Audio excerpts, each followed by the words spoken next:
Hey guys, this is Simon with Trade and Perform Coaching. I'm going to throw up the little disclaimer that I have to throw up, and then I'm going to jump into kind of a trade review for today, and I'm going to talk a little bit about process and how you get better on process. So if you'd like to take a minute to read that, basically it says past performance is not indicative of future results. I am not a trading guru. I do my best to put down money every day, but it doesn't always work out. My trading process is not for everyone. Right? Works great for some, not for others. Take what you like and leave the rest.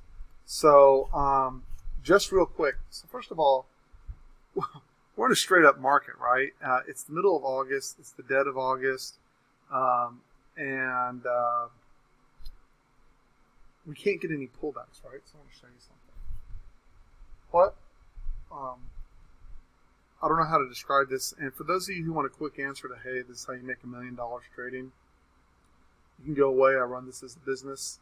And so I know sometimes I'll be on. My biggest concern is controlling my drawdowns and my risk while I'm trading, not over trading, keeping myself mentally in a high state of preparedness to do well and execute well. So I'm going to look at ES real quick, and then I'm going to look at NQ, and I will try to keep this as brief as possible. So number one, here's the profile that we're looking at right now. So if you look, that is about as up gets, right? We just can't make any traction to the downside. I want to stop there for a second. For a lot of traders, including myself, that can be very frustrating, right? Every single dip is getting bought, right? When you look back over here, you will see that we had this beautiful kind of two-way pushes almost all the time through here. This is back in June, May, June, and the trading to me was much easier in this period. I was able to put down some really big days, right? It's really dried up for me here in August. But I know that that will return, right? The last piece, so I go through my check marks to make sure I understand what's happening. First of all, when we get to the top of the market, the range gets very narrow. Yesterday, Monday, was the narrowest range day that we've had, I think, this year. There was just no volume on it. Today we traded on both sides of the high and the low from the prior day, but we've still failed to close below a prior session's low, right? Once we got underneath the low, they found it, they snapped it back in. We came down to so these little blue and gray lines here are called naked points of control. We came right into it and we V-shaped back up. So I want to discuss trading on process versus trading what you think should happen, because this happened to me today. In the down move to the downside,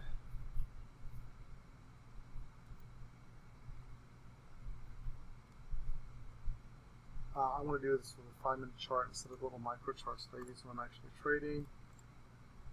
So when we move to the downside, there's an anomaly right here, basically right where the low is, right? And I was not thinking long, and I will tell you why I was not thinking long. I didn't get the setup that I wanted. First of all, with the velocity that we had to the downside, what I'm trying to accomplish here is trying to reset process and show how my process just didn't align with the long.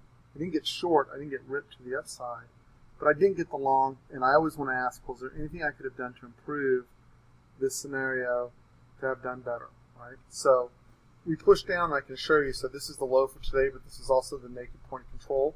We swept completely through the value area, which we've been doing that over and over again. Again, you'll see where I said area between value area low and value area high has been getting traded through all month and is a no trade location for me. Why? I don't like getting stopped, right? So this evening into Asia, into Europe, I either want to get long above here or short above here, or again, long or short below the purple line. I want to stay out of this area completely. Why? When I do this, occasionally I miss a trade. The majority of the time I just keep myself from getting stopped out, for which I'm very grateful. It's a big part of my process, and it really helps me cut down on my losses, right?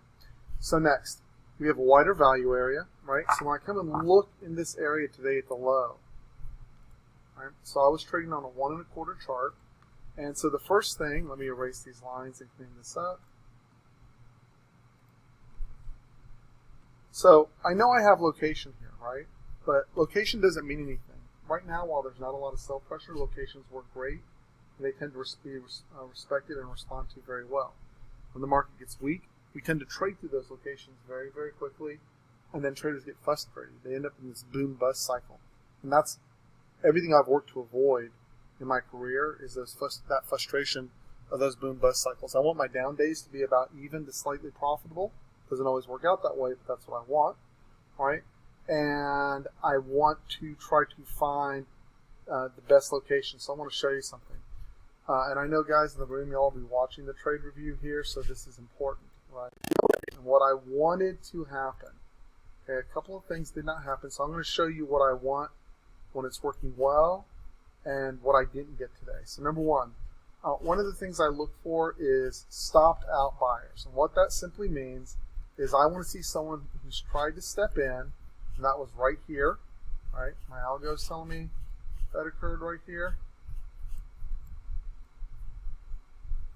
And I simply wanted this to occur near the low. I didn't get it.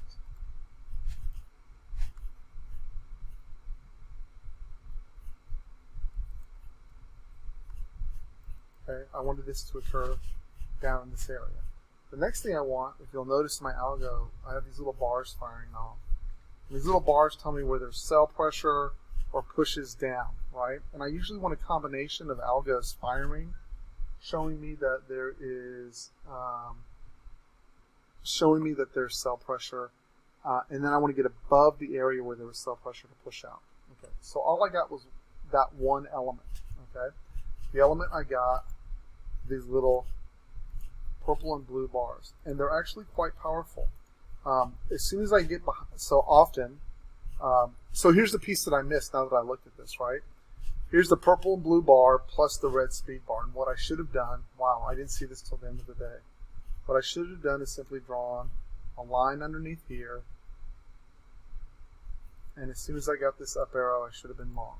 So there's my solution, right? So let's stop for a second.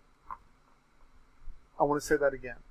I did not take the long today because I let my thought process of what should the market do, what do I want the market to do, instead of what my algo was telling me to do. So in essence, you could say, if I'm brutal with it, I failed, right? Or if you're kind with yourself, which I think is a better way of approaching the market, is that's an area I can improve in, right?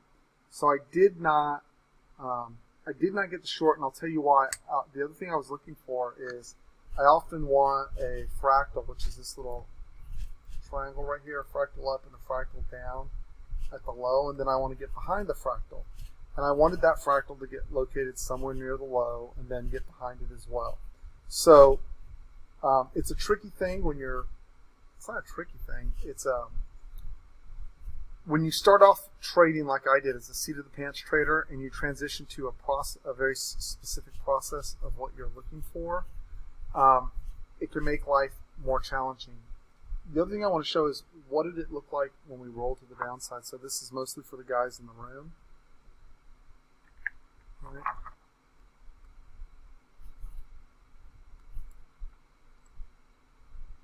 Okay, so see this big push that we got to the high and this fractal up, fractal down. What I wanted was a blue speed bar in here, somewhere up near the top, and it wouldn't give it to me. I don't want the red ones, I want the blue ones. Again, they're telling me that all the offers are being lifted when we hit that area. If you'll look, again, this is an area I can improve on, right? As I came across, this was the last blue speed bar down, and I was looking for the first arrows to get me lower. So I could have shorted in here with a stop just behind the fractals over here, and I did not, right? And that would have led to a very nice roll to the downside. So when I look at it, it's funny, when I came in before I did this trade review, I really thought I kind of did okay. So now I have to go through in my journal and figure out, well, did I get the trade I wanted or not? So the elements guys that came in on top is we did get a fractal up, fractal down. We did not get any kind of indication of a push to the upside, right? And then when you look, when we came down to the low, we didn't get the fractal near the low. However, we did get the speed bar and we got the arrows down. So maybe I wasn't relaxed enough. Maybe I need to work more of my process. I don't know if I was distracted at the time, but either way, I missed that turn. Now, I want to show you something else. On the way up, right, we did not take a short, and that was almost as an important element in my day being not a bad day as having missed that short to the long side. And I want to tell you why. Okay, so one of the things I do to help me stay balanced, if you look, when we were here at 9:30, right, so this is bottom low, so that means 8:30 was the top of that hour, right, which means this is the high. Okay, so one of the things that I do in the room that really helps us out is I don't look for a trade setup unless I can take out an hourly high. So if you look, what kept me from getting run over, right, because you got to remember in my mind, two things happened. A, I went off process, obviously. So that's something for me to work on overnight, my journaling, which effectively, this becomes a video journal for me. But the other thing that I did well, right, so if you follow Dr. Steenbarger at all, you really want to emphasize the area you need to improve on the next day, but also you want to do more of what you did well the following day. And by insisting that I get to an hourly stop out location, right, that would have kept me from shorting all the way up here. So now the next natural question is, well, Simon, did you miss a short opportunity at the high? Right, so let's go look. So I'm going to come in here, and this is my last stopped out seller right here. Now remember, we're in a bull market. Everything is leading to the upside, and the shorts are difficult. So in order to really get a breakaway, I'm going to have to get underneath this location.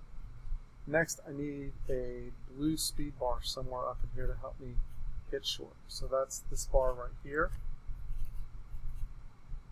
And then I've got a fractal. So what I want is an arrow down. Right? I want an arrow down behind really that bar. Once I have all those pieces in place, I want an arrow down. And I do not get it till right at the end of the day. It's underneath here, and that was pretty much the close. So there's really would be no reason why you would short that, right? So, but in this process of letting that kind of, that's one of the things we use to measure our look up and down the field. So what I will look to improve on tomorrow is, number one, where my stopped out buyers and sellers are, right? Closer to attention when we're going to the low, where those speed bars and those blue arrows down, and we get behind them. I want to get long. And I want to show you one other thing before I have to go. If you look overnight, and this is around 2 a.m., so where were we? Really slow. It was right over here. Okay, so the same pattern setup, guys, on the algos. It just didn't set up at the low again. On the way down, right? So if you look at this, this is on the way down early in the morning. Here's my last red speed bar right there. Here's my fractal up, fractal down. Notice I didn't get one at the low. And you'll notice within this juncture, right, I don't get one of those blue arrows down. What I get instead are these double arrows, which is just as fine. It shows sell pressure. So I know once I get over this and over this, and I can get an arrow pointed in that direction, this ends up being the long right there. You can see it gets backside tested, and then also within this little structure, we stop out did we stop this guy out? I thought we did.